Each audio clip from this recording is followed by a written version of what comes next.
دنیا کے اندر بہت کم ممالک ہیں جن میں ایک ہی عدالت ہوتی ہے جو کانسٹیٹیوشنل چیزوں کو بھی دیکھتی ہے اور باقی جو آپ کے مقدمات ہیں ان کو بھی دیکھتی ہے. 4 یا 5 یا 6 ملک ہیں ان ٹوٹل، جس میں انڈیا ہے، پاکستان ہے، یو کے ہے، یو ایس ہے اور 1-2 اور ممالک ہیں.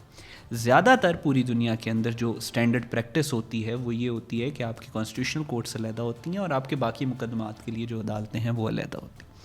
پاکستان کے اندر اگین پاکستان کیونکہ ایک ٹیررزم کو فیس کر رہا ہے پچھلے 70 سالوں سے، especially for the past 20 years.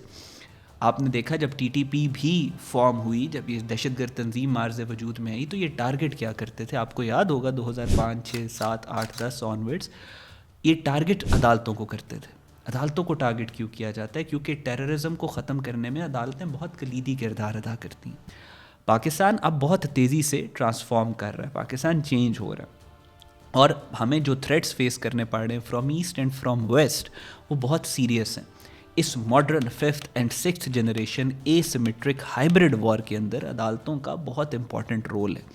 اور اسی سارے کانٹیکس میں نہ صرف عدالتوں کا اس دہشت گردی کو ڈائریکٹلی ختم کرنے میں رول ہے، بلکہ عدالتوں کا انڈائریکٹلی بھی رول ہے کہ آپ اگر انصاف جو ہے وہ ٹائملی فراہم کرتے رہیں گے عوام کو تو it is highly unlikely کہ if justice is provided on time تو آپ کے وہاں سے جو باقی ایلز آف دا سوسائٹی ہیں جن میں سے ایک ٹیررزم بھی ہے تو وہ وہاں سے فارم لے. نہیں ہوتا. جن سوسائٹیز کے اندر جوڈیشل ریفارمز جو ہیں وہ ایپٹ ہوتی ہیں اور وہ ٹائملی انصاف دیتی ہیں، ان سوسائٹیز کے اندر ٹیررزم بھی دیکھا گیا ہے کہ کم ہوتا ہے. مثال کے طور پہ پاکستان اس وقت جو ٹیررزم فیس کر رہا ہے اپنے ویسٹرن بارڈر پہ، دنیا میں جو سملر وہ انوائرمنٹ ہے اور وہ ملک جس نے کمپریہنسولی ٹیررزم کو بیٹ کیا ہے جو سملر ہے پاکستان کے دہشت افغانستان والا پورس بارڈر اور یہ سارا اس معاملے کے ساتھ، وہ ہے ٹرکی.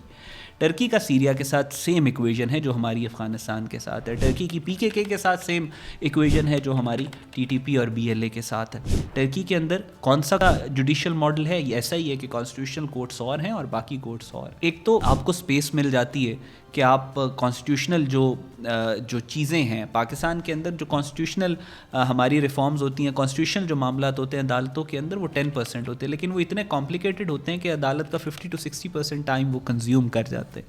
سو یہاں پہ یہ چیز بھی بہت زیادہ امپورٹنٹ ہے.